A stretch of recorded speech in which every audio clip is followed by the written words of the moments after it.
Thank you, Mr. Chairman, and I look forward to working with you, the subcommittee chairman, and all of my colleagues on this important issue. And thank you, Mr. Secretary, for your presence here today and your testimony.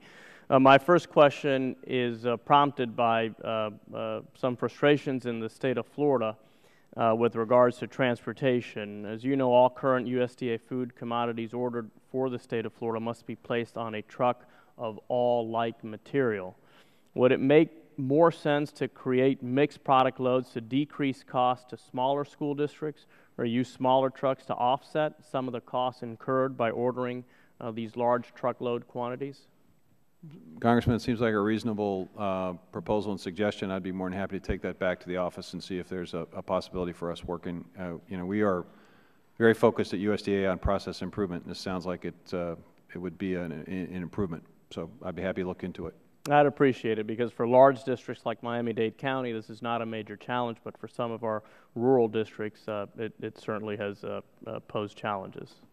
My second question is a little broader, and I served on the Miami-Dade County School Board, and oftentimes I would think, it's great that we're making this effort to try to help kids have a healthier diet while they're in our schools, but if they go back home and continue their poor eating habits, maybe we're just spinning our wheels. Do you have any ideas as we look ahead at this reauthorization as to what we can do, if anything, to empower parents to really take ownership over their children's diets and understand that while the schools can help, this is really primarily the responsibility of parents and families?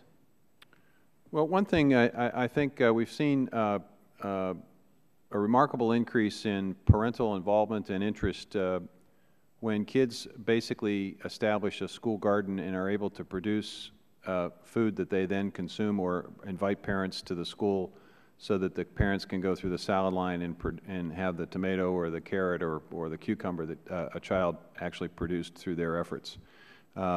Basically creating those kinds of opportunities where kids get excited about fruits and vegetables that they produced and then are able to proudly display them to mom or dad, or working with local grocery stores where, again, they are willing to have a display of a locally produced school. I know that whatever kids are involved in and whatever they're proud about, parents take notice. And one way to do that is potentially creating an opportunity within schools for more community gardens and school gardens that kids could then bring mom and dad into as a suggestion. But I'll think about your question.